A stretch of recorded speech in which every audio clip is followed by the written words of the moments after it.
Good morning. कैसे हो बेटा आप सब? तो आज हम अपना नेक्स्ट टॉपिक स्टार्ट करते हैं। How can we obtain different gases from air, कि किस प्रकार से हम अलग अलग गैस को हवा से प्राप्त कर सकते हैं। आपको पता ना आजकल कितनी सारी ऑक्सीजन की ज़रूरत पड़ती है, तो वो ऑक्सीजन आती कहाँ से? एयर से हम अलग कर लेते हैं। कैसे कर लेते हैं? तो यहाँ पर सारा प्रोसीजर समझाया गया, ध्यान से सुनेंगे बेटा। Air is a homogeneous mixture. आपको पता ही है एयर क्या है? Homogeneous mixture and can be separated into its component. तो हम इसके कंपोनेंट को सेपरेट कर सकते हैं by fractional distillation. Fractional distillation के विषय में आपने कल पढ़ा था। यहाँ पर फ्लो डायग्राम दिया गया है, फ्रैक्शनल डिस्टिलेशन का डायग्राम दिया गया कि हम एयर ले लेते हैं। देखो एयर ले ली। अब एयर लेने के बाद उसको क्या करेंगे? पहले कंप्रेस करेंगे। एयर है गैसेज, कंप्रेस करेंगे तो एयर को हम लिक्विड और सॉलिड भी बना सकते हैं। कैसे बना सकते हैं? अगर हम कंप्रेस करेंगे, पार्टिकल्स आपने पढ़ा कि सॉलिड लिक्विड गैस में क्या अंतर है, उसके पार्टिकल्स में ज़्यादा डिफरेंस है। एयर के में ज़्यादा है, लिक्विड के में कम है, सॉलिड के पास पास है।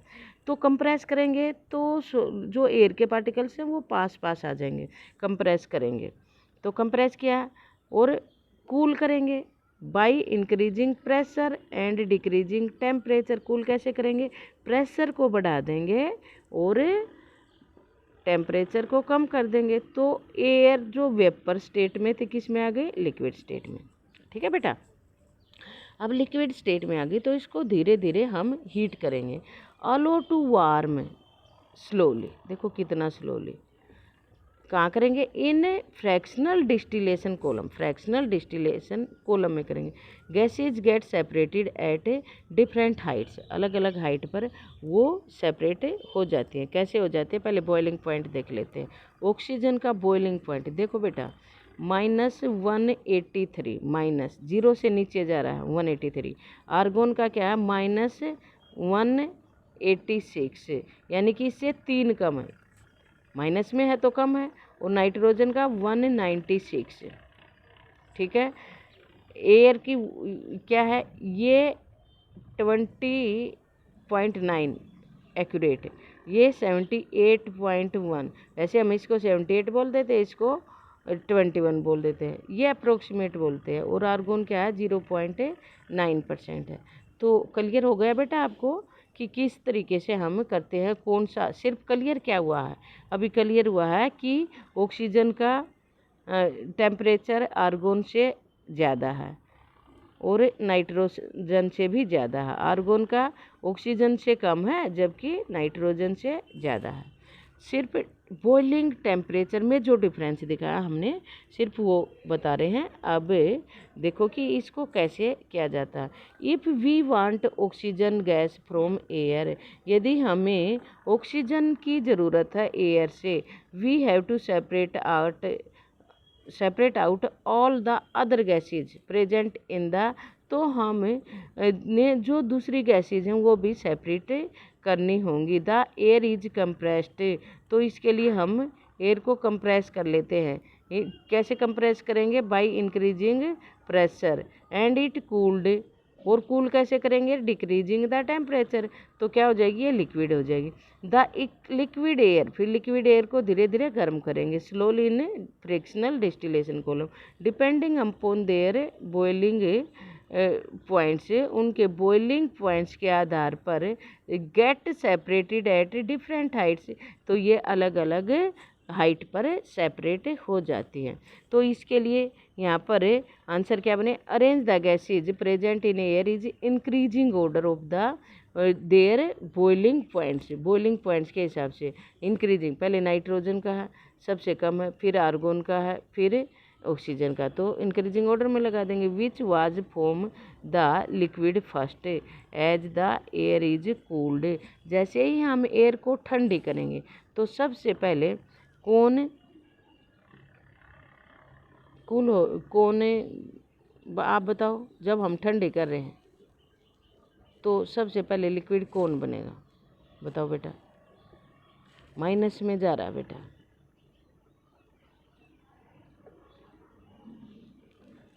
सोचो, सोच लिया? चलो आप खुद ही आंसर देना है। ये लगाना है ये कि ये जो बॉइलिंग पॉइंट्स हैं ये इंक्रीजिंग ऑर्डर में कैसे हैं। जो माइनस में हैं तो जो सबसे ज़्यादा माइनस में होता है वो सबसे कम। याद है ना मैथ? तो ये देखो फ्रैक्शनल कॉलम कैसे है। ये फ्रैक्शनल कॉलम देखो दिखाते हैं आपको, समझाते हैं एक बार। एक मिनट बेटा, ये देखो यहाँ पर आप देखो एयर एंटर हो रही है, in air in, filter air in. अब ये देखो एयर अंडर प्रेशर, प्रेशर हो गई, प्रेशर में है, हॉट एयर है, प्रेशर करेंगे हॉट, गरम हवा है अंदर जा रही है, एयर प्रेशर लगा दिया है दोनों तरफ से। ये देखो ये प्रेस कर रहे हैं इसको एयर को। अब ये हॉट एयर यहाँ पे गई। जब ये हॉट एयर यहाँ पे गई, ये देखो इस ट्यूब में क्या घूम रहा, वाटर घूम रहा, ये पानी यहाँ से जा रहा फ्रीजिंग, और जब ये हवा के कांटेक्ट में आएगा तो ये ठंडी हो जाएगी हवा, ये यहाँ पे चलेगी, टेम्परेचर डिक्रीज हो गया यहाँ पे, क्योंकि पानी है फ्रीजिंग वाटर और गर्म होकर पानी बाहर निकल रहा है, तो ये एयर हो गई ठंडी, कूल कंप्रेस्ड एयर हो गई यहाँ पे। अब ये हो गया सेपरेटर, दिखाई दे रहा ना यहाँ पर। एक मिनट दोबारा देखो, ये देखो यहाँ से जब ये ठंडी हुई, क्योंकि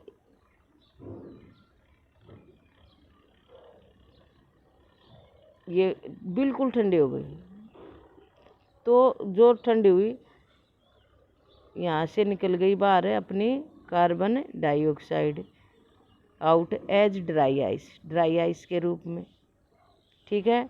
यानी कि ये फिर लिक्विड एयर यहाँ पे गई, एक्सपेंशन जेट हो गया, ये यहाँ से नाइट्रोजन अलग हो गई बेटा, ये देखो थोड़ा बड़ा कर लेते हैं, फ्रैक्शनल डिस्ट, ये नाइट्रोजन आउट, ये आर्गोन आउट, ठीक है। अब जो बची वो क्या बच गई अपने पास, ऑक्सीजन। अब पता लगा ना क्यों हम जब ऑक्सीजन को अलग करते हैं तो हमें सारी गैसेज अलग करनी पड़ती है, क्योंकि ऑक्सीजन पर जाने से पहले फ्रीज हो गया, ठंडी हो गई, बिल्कुल ठंडी हो गई, तो इतनी ठंडी नहीं, इसका अलग होने का अलग है, तो हमें ये सारी गैसेज पहले सेपरेट आउट करने पड़ेंगी। तो आप समझ गए होंगे बेटा कि कैसे ये हमारा गैसेज अलग अलग होती है। तो अब हम नेक्स्ट देखते हैं, how can we obtain pure copper sulphate from an impure sample. Impure sample से यानी कि जो शुद्ध नहीं है, उससे हम किस तरीके से कॉपर सल्फेट निकाल सकते हैं। इसके लिए हमें क्या सॉरी बेटा करना पड़ेगा, हमें take some impure sample, copper sulphate का इम्प्योर सैंपल लेंगे चाइना डिश में, ठीक है, लगभग 5 ग्राम ले लेंगे, dissolve it in minimum amount of water.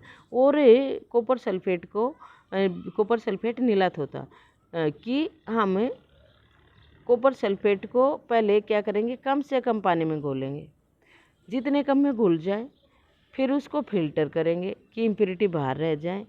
फिर क्या करेंगे, evaporate water from the copper sulphate, फिर इवेपोरेशन प्रोसेस के द्वारा कॉपर सल्फेट से पानी को भाप बना के उड़ा देंगे solution as to get saturated solution, जिससे कि हमें सैचुरेटेड सॉल्यूशन बन गया। अब क्या करेंगे, इसको हम कवर करेंगे सॉल्यूशन को with A filter paper and leave it undisturbed at room temperature. फिर ये क्या होगा, धीरे धीरे ठंडा होएगा, cool slowly for a day, और आप क्या पाओगे, you will obtain crystal of copper sulphate in the China dish. आपने चाइना डिश में शायद आपने देखे भी होंगे कि किस तरीके से हमने लैब में आपको 7वीं 8वीं में दिखाए थे ये क्रिस्टल बना के। तो इस प्रोसेस को हम डिस्टिलेशन प्रोसेस कहते हैं। तो डिस्टिलेशन प्रोसेस के द्वारा हम गलत बोल गई, क्रिस्टलाइजेशन कहते हैं, क्रिस्टल बनाने के प्रोसेस को। तो ये प्रोसेस आपने देखा था कि जब हम समुद्र में से नमक करते हैं इवेपोरेशन प्रोसेस के द्वारा, तो उसमें भी कई सारी अशुद्धियाँ रह जाती हैं। फिर उसके बाद हम क्रिस्टलाइजेशन करते हैं तो हमें शुद्ध नमक प्राप्त होता है। तो क्वेश्चन क्या कर रहा है, what do you observe in China dish. China dish में आपने क्या देखा, do you crystal look alike, क्या सारे क्रिस्टल एक जैसे हैं। How will you separate the crystal from the liquid in the China dish. China dish में हम कैसे, चाइना डिश से हम कैसे क्रिस्टल प्राप्त कर सकते हैं। The crystallisation method is used to purify solid. Purify solid को प्राप्त करने के लिए हम क्रिस्टलाइजेशन प्रोसेस का इस्तेमाल करते हैं। एग्जाम्पल यहाँ पर दिया गया, salt we get from the sea water can have many impurities, कि उसमें बहुत सारी अशुद्धियाँ होती है। फिर उन अशुद्धियों को दूर करने के लिए हम क्या करते हैं, उनको रिमूव करते हैं।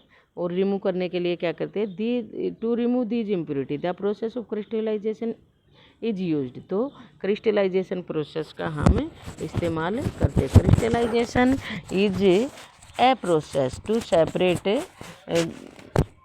Pure solid in the form of its crystal. तो क्रिस्टलाइजेशन वो प्रोसेस है जिसमें हम प्योर सॉलिड को प्राप्त कर लेते हैं इसके सॉल्यूशन से। Crystallisation technique is better. Crystallisation technique बहुत अच्छी है, better than the simple evaporation technique. Simple evaporation technique से बहुत अपेक्षा सम बहुत अच्छी है। सम सॉलिड्स डिकम्पोज और सम लाइक शुगर, कुछ सॉलिड डिकम्पोज हो जाते हैं और जैसे कि शुगर में गेट चार्ज, तो वो चार्ज हो जाते हैं। कुछ डिकम्पोज हो जाते हैं और कुछ चार्ज हो जाते हैं on heating to dryness. Charred का मतलब बेटा चारकोल बन जाता है। चारकोल कैसे बनता है, अगर आपको इस बात का नहीं पता तो थोड़ी सी चीनी लेंगे और उसको हीट करेंगे, आप देखोगे बिल्कुल ब्लैक हो गई है और वो लिक्विड सा हो गई है, चारकोल सा बन गया, तो चार्ज हो जाते हैं ऑन हीटिंग। सम इम्प्योरिटीज में रिमेन डिजोल्ड इन सॉल्यूशन, और कुछ इम्प्योरिटी पानी में घुली रह जाती है इवन आफ्टर फिल्ट्रेशन, फिल्ट्रेशन के बाद भी।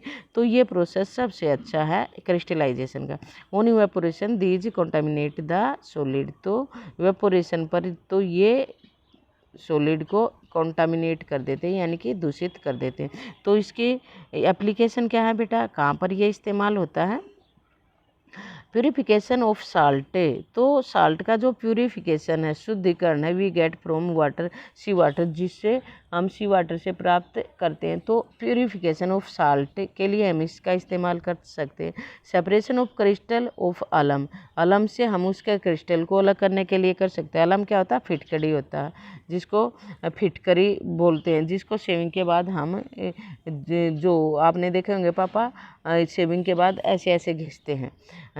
10 by choosing one of above method. तो हम ऊपर वाली टेक्निक्स में से कुछ भी चूज करके according the nature of the component of a mixture, mixture की नेचर के आधार पर, प्रकृति के आधार पर हम अपनी चीज़ों को प्योर कर सकते हैं। We get a pure substance with advancement in technology. जो टेक्नोलॉजी में एडवांसमेंट आई है, मैनी मोर मेथड, और भी बहुत सारे मेथड सेपरेशन के डेवलप हो चुके। Technique have been developed in cities. शहरों में drinking water is supplied from water works. जो वाटर वर्क्स है जहाँ से पानी सप्लाई होता है ड्रिंकिंग वाटर, वहाँ पर बहुत सारे प्रोसेस होते हैं। तो यहाँ पर एक डायग्राम दिया गया है, ये flow diagram of A typical water work shown in 2.13 figure में दिया गया। नेक्स्ट पेज पे, from this figure write down the process. तो इस फिगर को देख के आपको प्रोसेस को लिखना कि इसमें कौन कौन से प्रोसेस इन्वॉल्व होते हैं। Involve to get the supply of drinking water to your home from the water works, की वाटर वर्क से आपके घर तक आने में कौन कौन से प्रोसेस यूज हुए। Discuss in it in your class. तो आप अपनी क्लास में भी डिस्कस करेंगे। आप ये ध्यान से देखें। देखो एक बार मैं फिर भी बता देती हूँ, ये रिजर्वायर यानी कि यहाँ से पानी लिया यानी कि नदी है या झील है, वहाँ से पानी आया, कहाँ पे आया, to allow solid to settle, ये आ गया सेडिमेंटेशन टैंक में पाइप के जरिए। यहाँ पर सेडिमेंट टैंक में क्या होता है कि जो पार्टिकल जैसे गंदला पानी हो जाता है, आपने देखा होगा, तो जैसे बाल्टी में भर के रख देते पानी, गंदला पानी, नीचे मिट्टी वगैरह जम जाती है, तो अलो सॉलिड टू सेटल, सॉलिड नीचे बैठ जाते हैं। अब इसको देखें, अब वहाँ से क्या हुआ, टू सेडिमेंट इस सेडिमेंट के लिए क्या होगा, to sediment the suspended impurities. कुछ इम्प्योरिटीज ऐसी हैं कि वो नीचे तली में नहीं बैठती। जैसे आपने बारिश के दिनों में नदी में पानी देखा होगा, उसको कितने दिन रखे भर के रख ले तो भी वो नीचे नहीं जमती, उसी में रहती है। तो उसके लिए क्या करते हैं, इसमें हम फिटकरी ऐड कर देते हैं। इस प्रोसेस को नाम बोलते हैं लोडिंग, और ये लोडिंग टैंक है। इसके अंदर वो फिटकरी वगैरह के घुला दी तो उसमें वो मिट्टी के पार्टिकल्स कुछ फिटकरी के आपस में इकट्ठे हो जाएंगे और उनमें बोझ हो जाएगा, लोड हो जाएंगे और वो नीचे जम जाएंगे। तो ये लोडिंग टैंक है। तो ये प्रोसेस क्या, ये सेडिमेंटेशन प्रोसेस, ये लोडिंग प्रोसेस, ठीक है। अब देखो यहाँ पर क्या हुआ, इस टैंक के अंदर आप देखेंगे, देखो ये बड़ा सा टैंक है, इसमें नीचे बड़े पत्थर हैं, उसके ऊपर छोटी रोड़ी है, उसके ऊपर मिट्टी है, रेत, ऊपर पानी। देखो ये फाइन रेत सैंड, ये ग्रेवल, ये कोर्स ग्रेवल, ये मोटी रोड़ी, ये छोटी रोड़ी और ये रेत।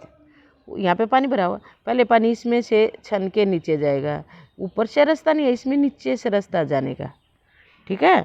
तो इसमें से इसमें आएगा, इसमें से इसमें, इसमें से इसमें, फिल्टर होता हुआ, ये फिल्ट्रेशन प्रोसेस हो गया, ठीक है बेटा।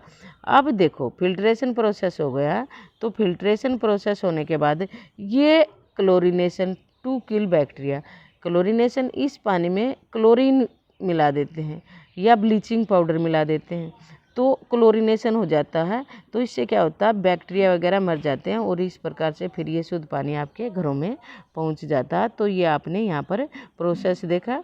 तो अब ये कुछ क्वेश्चन है बेटा जो कि आपको लर्न एंड राइट करने हैं।